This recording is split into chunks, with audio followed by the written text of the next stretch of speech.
Finally, the film that has the courage to ask the question, what if the mad scientist was a piece of shit before the experiment? Hey everyone, it's me, Aaron. I'm Michelle. And this is Mad Science Mayhem, in which we're watching mad scientist movies all month long. And man, this is one that I've been waiting to watch for a while. I've never seen this one, but we were trying to think of what are some other mad scientist movies. And you said, what about The Invisible Man? I was like, we've already done that. And you're like, yeah, but they've done multiple other Invisible Man films. And then we went out to, there's a theater here in Brooklyn that has an event called Tunes and Spoons. And they show a lot of like old cartoons. They show a lot of like nostalgic videos from the 90s and stuff. And we were sitting there and a trailer for the film Hollow Man came on. And I was just like, that's a sign. That's it. Yep, we gotta do it now. Yeah, this is a retelling of, well, not really retelling, it's a new version of the Invisible Man story. But it's by Paul Verhoeven, who is the living embodiment of that joke, I know filmmakers who use subtlety, they're all cowards. Paul Verhoeven, for anybody who doesn't know, was the director behind RoboCop and Starship Troopers. Two films that, if you go into it, it's like, I wonder if this is going to have a message to it. Oh my God. Yeah, that is a man who has a blunt weapon and he enjoys using it. But you know what? He does it well. However, I remember this, when this film came out, this came out in the year 2000, even though it is super 90s coded. But this came out in 2000, and I remember this was around the time that I started paying attention to reviews. Like, online critics were not really a thing back then. But the internet was becoming enough of a thing that you could start hearing, Hearing burps. Yeah. Sorry. That you could start hearing like buzz and like what general audiences were saying. And I remember people were not digging this. And to this day, it is not very well received. And I understand why. Yeah. I definitely get it. Yeah. However, I will say one thing about this film that definitely stands out. The effects are actually pretty great. Yeah, like considering this is like this is made in like the 2000s, it's very impressive. It's special effects from the 90s and early 2000s. Always thought they could do more than they actually could. Mm-hmm. This film, I got handed to them. I'm like, yeah, listen, it's by today's standards, it's going to look like CGI. Yeah. It's definitely going to look like CGI. However, it is leaps and bounds ahead of what most other CGI was at that time. Yeah.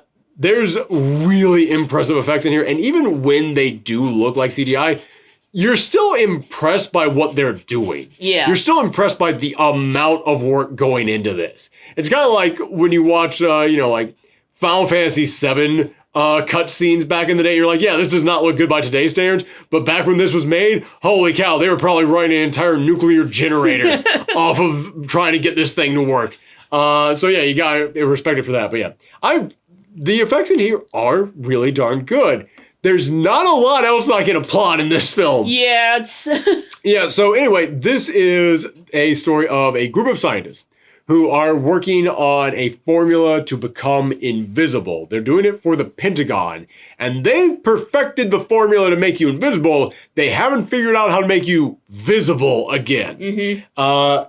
And the weird thing is, to me, there's like no introduction to this. We were just talking about in The Fly in our last video that, man, that was a film in which in the 1950s, you walked into that and you probably had no idea what that movie was about. And that movie takes its sweet time telling you what it is. This is a movie that was made in the time period in which they're like, no, we know you all saw the trailers. You know what's coming, you know what's happening. Why are we hiding that from you?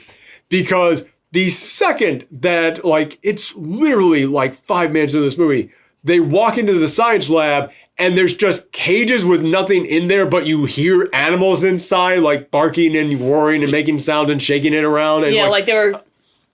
Another thing, like, because this was in the 2000s, they didn't have... They used real animals for some of the stunts. Like, basically the gorilla they used was obviously someone in a suit, because, like, girls are dangerous. Yeah. But at the same time, it's like... part of me is like, oh, it feels good to see like actual like real animals, but at the same time it's like, oh, I don't like them being in cages. Like, yeah, well, I mean, they're probably only in there for like the one shot. Yeah, but still. But I do understand what you're saying. It is very interesting to think about how I look at this and it's like, yeah, okay, the special effects kind of look fake by today's standards, but today all those animals would have been CGI, and you're just like, oh, that definitely would have looked fake. We would have spotted that a mile away. Mm-hmm. So, yeah, this film does not try and hide from you the fact that they're going to be hiding things from you. I understand the irony of saying they're trying to hide invisible things. But yeah, this film lets you know immediately, yeah, we all know that you are aware this is called The Hollow Man. You saw the posters, you saw the trailers, it's about it's about an invisible man. We're not going to hide that from you. However, here is where the unsubtlety also becomes a problem. Our protagonist, kind of, maybe, I guess he's the protagonist. I don't know who the protagonist is supposed to be. He's the main character. I don't know where... That's what protagonist is. Okay. Protagonist, you made the mistake that everybody makes. Yes, my bad. Protagonist does not mean hero. Protagonist means the guy whose story we're following. I guess Elizabeth Shue is probably more of the protagonist, but it takes a little while for that to shift to her. In the beginning, yeah, it seemed like Kevin Bacon's character was like the main guy, but also he's Kevin Bacon in 2000. Yes. In 2000, who the hell was Elizabeth Shue? Who was Elizabeth Shue? Who was Josh Brolin? There's a lot of people in here who's like, they're about to become real famous. But yeah, Kevin Bacon is definitely who the film opens on. And in the beginning, like I'd say half hour of the movie, he is the protagonist. It doesn't really swap over to Elizabeth Shue until around the halfway point. Here's the problem. You know how in a lot of mad science films, especially in the Invisible Man stories, the Invisible Man is not a bad guy in the beginning. It's going invisible that drives him crazy. And this film even sets that up. Like, the gorilla that's invisible is really angry. And they're like, yeah, she's been invisible for way too long. This is about like 7 days. That's as long as they've gone before. And yeah, she can't take it much more. So they're clearly saying up early on, Kevin Bacon's going to turn invisible. That's going to drive him mad. Here's the problem. He's already a piece of shit when this movie begins. Yeah. You know he is a complete asshole when this movie begins because the first thing that you see him doing is watching Jay Leno. But the second thing that you see him doing, always a sign of an unstable individual from the 90s. If you want to know who the good guy is, if you want to know who the good guy is in a movie, it's the one watching Conan. But that's still relevant today. The second thing that you see him doing, though, is he has a neighbor across the street from him. No, it's like an apartment complex, but like it kind of like wraps around. Yeah, he's in an apartment building, but with a courtyard. That's what I was saying. Like literally none of this is important. Sorry. But across the way from him, in the other side of this building, there is a neighbor of his on the same level who she gets home and immediately starts undressing. And he just starts watching her, and then she closes her curtains and goes, damn. And here's the thing. This came out in 2000, and I will say this. This is not me excusing this behavior. It is just me saying, in a movie in 2000, if you saw a character doing that, that would not automatically be a sign they were an asshole. Mm-hmm. Because back then, they were just like, aha, it's all for fun. We're just going to have our characters do this. And it's like, these days you look at that and you're like, no, that's a problem. That's definitely a problem there, man. My voice is cracking because it's our second review for today. But yeah, so I will say this. I don't think that necessarily meant the director was trying to tell us he was a bad guy just yet. However, he then gets on a video call with Elizabeth Shue's character, and he is going, he is inflating his own ego like it's a balloon. He's going nuts. He's like, yes, I am God. He refers to himself as God multiple times throughout this film. He is constantly treating everyone else like he's the hottest shit around. None of them would be here without him. And that's the whole reason why Elizabeth Shue's, Linda, that's the name of her, it broke up with him. Like, yeah. and is starting dating Joss Bone's character Matthew. Yeah, like, and usually in these kind of movies, the ex-girlfriend would be the asshole. Yeah, dating the other coworker behind his back was like, no, the audience is rooting for her. Yeah, it's like, you got out of that relationship just in time. Like, yeah, and she has to hide that she's dating Matthew because she knows that Kevin Bacon will not take it well. By the way, Kevin Bacon's character's name is Sebastian Cain, which just sounds like a supervillain name.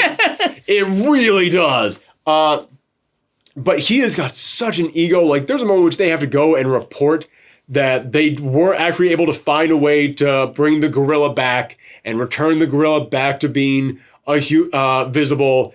And then he is immediately like, all right, time to saw up its brain. And there's another lady there, Sarah, who she's like, she just came back. You got to give her some time. You're going to immediately kill her. And then he just goes, I am the one in charge of this. I am the one who makes the rules. You do not speak back to me.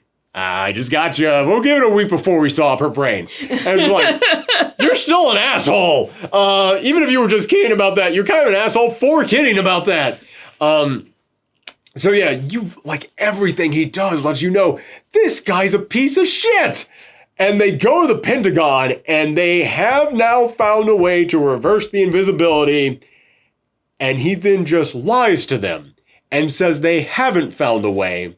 And Elizabeth Shue and Josh Brolin are going, why are you lying to them about this? He goes, well, because we want to be the ones who actually make history here, not them. And if we tell them our findings, they'll replace us and they'll take over. We're not going to let that happen until everything is done. We're not going to let that happen until we're the ones whose names are going to go in the history books. And you're just like, Yeah, it's like, we've tested on animals. We need to test on humans. Like, and man, this dude, again, he volunteers. And I'm sure in this character's mind, he was like, yeah, because I'm a rock star and I break the rules and I'm going to do this for science. But we, the audience, are like, no, motherfucker, you want to be the guy who's listed as first man to turn invisible and then come back. Like, you know he's doing it for his own ego. Mm-hmm.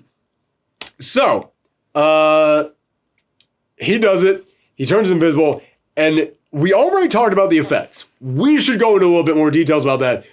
You see them turning invisible, and it's not like in the old Invisible Man where it's just like... It just fades away. And I was like, you actually like see like layers of skin and like flesh slowly... It goes through everything. It reminds me of, I think it was in China, they had those displays of like the human body. Like, yeah, all that. And it was them like doing like regular mundane tasks. And it was like, that's kind of what this gives you the feel of. They went into detail about this. Like, there's a moment in which, like, I still want to know if that was actually Kevin Bacon naked in there. Because, there's a moment in which he strips down. Again, it lets you know his ego. He strips down, he's naked, and then he just looks at the ladies and goes, ladies. Which is like, oh, come on, man. Don't be a creep. But he gets in there, and I think that might have actually been Kevin Bacon. I don't know. But there is a moment in which he's fully invisible, but like the chemicals, like it's hurting him and he's jerking around, his heart can't take it all. And you see the camera panning down as he's nothing but muscles, and you see dick. You definitely see like muscle penis in there. And I was just like, I'm actually kind of shocked that you did that. Actually, like, it shows the, like, I'm bringing that up because I specifically want to point out, that's how much detail they went into. When you see the layers of his body going away, like, you can tell they actually research what does every single possible layer of the human body look like. Yeah, like the intestines, the lungs, the heart, like... all the bones, which, I mean... the veins. The veins. Jesus, that had to have taken them forever. Oh my God. And again, it looks like CGI, but this was really impressive CGI for the time. Like... sorry. Like, I'm trying to think of, like, Jurassic Park, I think, is the only CGI from this period that I can look at and be like, yeah, that was better. This was probably, like, second to that. And it's crazy I'm saying that about such a schlocky horror film. But, so he turns invisible. And we've mentioned they've already tried to set up that being invisible will slowly drive you insane. He doesn't need any slowly. He's already there. Yeah. Literally on the first night, Which, by the way, they haven't set up a place for him to sleep, and it's like in the boiler room. I was like, dude, did you guys seriously not think ahead of where this guy would be staying? Apparently not. I mean, he literally just jumped out of nowhere. It's like, I'll do it. That's true. Yeah, how are they supposed to prepare for this? They didn't think anybody would be stupid enough to do this. It's like, what are you gonna do? Like, lock him in a cave, with the other animals? Yeah. Like, again, they were supposed to go to the Pentagon to get approval for the human experimentation, so then they would move to the next phase. Like, yeah, of course there was no place for him to stay. I guess you got a point there. But the other lady, Sarah, she falls asleep there that night. She's like the only person there with him, and he gets up and he walks into the room with her where she's asleep, and he immediately starts unbuttoning her blouse. Yeah. And like just start grabbing and massaging her boobs. And I was like, that took no time at all. It is shocking. And again, I know we're supposed to already think this guy's an asshole. Like, there is no subtlety to it at all. He is an asshole. But man, this is a huge leap from I have an ego and I am a great inventor and you would all be nothing without me to, oh yeah, I'm totally going to just start copying a feel like the moment I get a chance. Well, he was like creeping on his neighbor, but like... He was, but they're like, listen, I'm not trying to excuse that and say that's okay, but looking at someone naked without their approval is bad. Grabbing someone's actual body is like, that is way worse. That is an entire other level in there. Yeah. Nobody is ever going to say like, listen, man, I just accidentally fell and just started massaging your breast for like 30 seconds. No, that's only excusable in animes. Both went to the same joke. So yeah, and she kind of, like, she wakes up and she immediately realizes, I think he came in here and sexually assaulted me. But she doesn't really say anything. She's just kind of like, I think something's not quite right here. And from there, he then keeps falling down. Like, he gets so antsy. Like, the thing is, like, he's supposed to play, like, they're supposed to hunker down and, like, wait for, like, 3 days until, like, they make him visible again. But, you know, he starts going crazy. Yeah. They wait the 3 days, they give him the formula to turn him invisible again, but it doesn't work. And he's stuck as being invisible.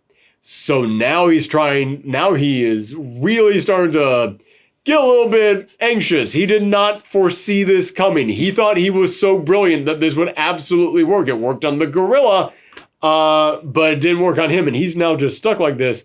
And they make like a plastic mask for him to wear and sunglasses to walk around in. And apparently Kevin Bacon was that was him. Mm-hmm. He was actually wearing like a green screen suit with a mask on top of it. Yeah. And I was actually watching an interview with him today before doing this review. And he was going, that was one of the worst experiences of my entire life. I can only imagine. I was physically exhausted from doing that. Oh, geez. Yeah. And I will say, again, the effects are really good. Mm-hmm. When you see the mask just by itself, like there's moments in which he turns and you'll see like through the two different eye holes that they made. And I like that little touch. Like, God, it's really cool. But he gets so stir crazy, he ends up leaving and he ends up causing like just havoc out there. He goes back to his home and he sees that neighbor again.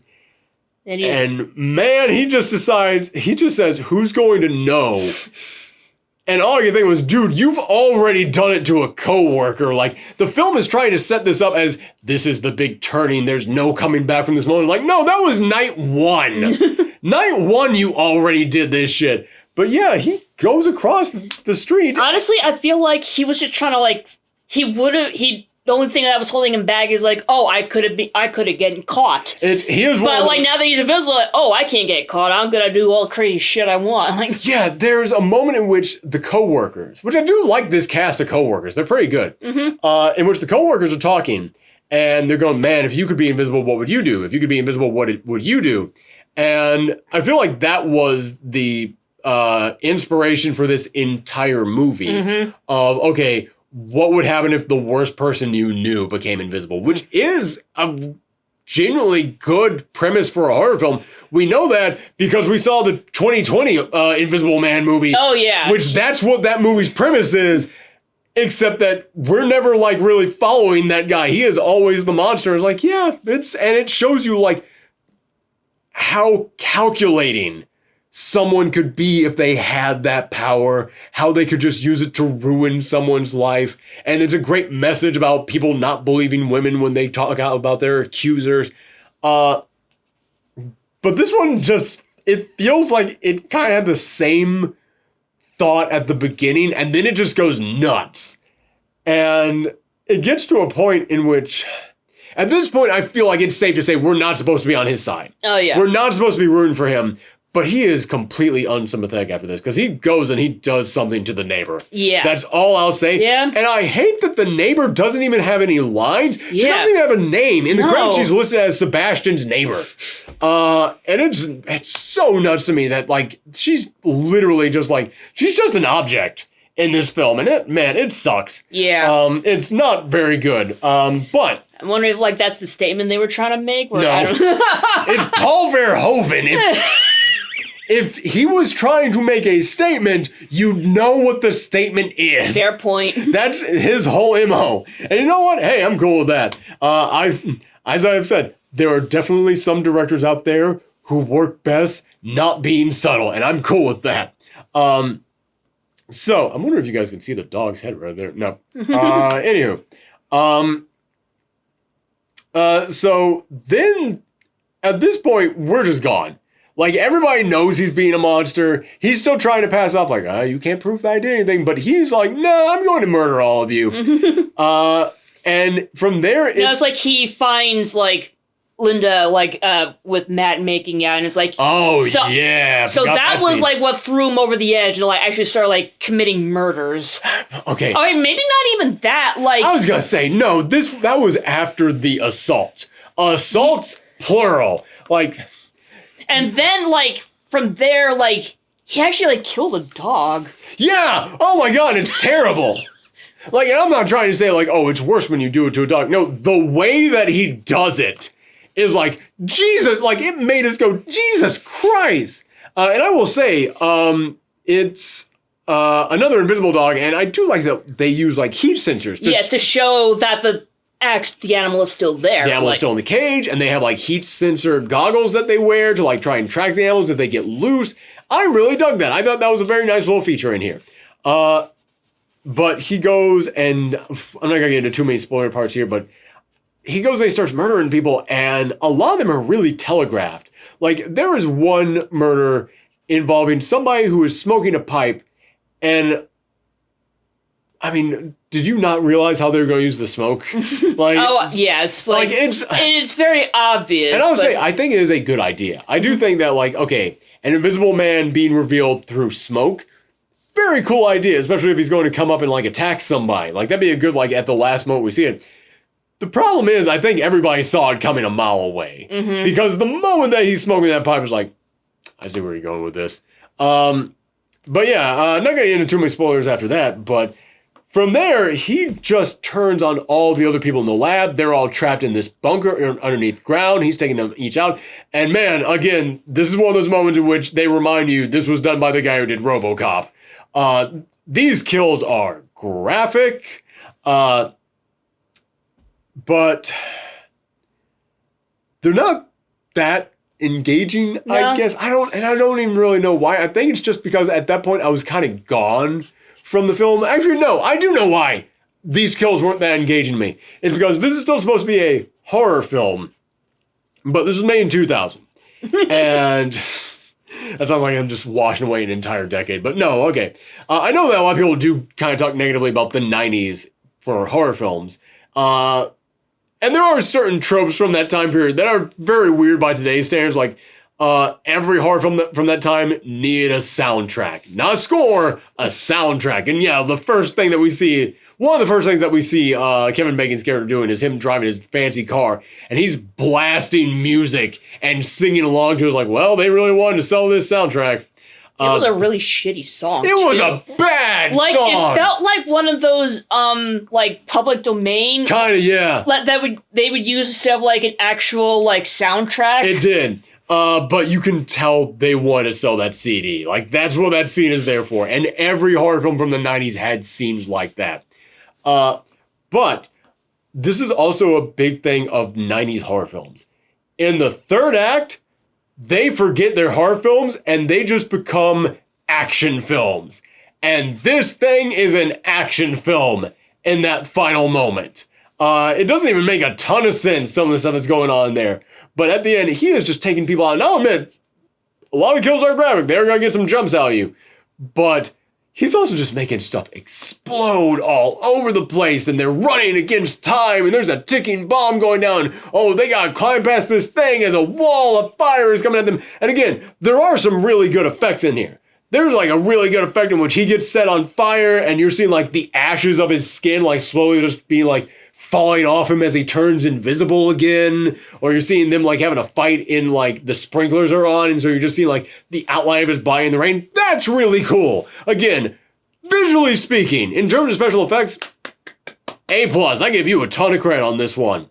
But again, it feels like we're watching almost like a James Bond film or something. Like this feels like like Mission Impossible is. Oh yes.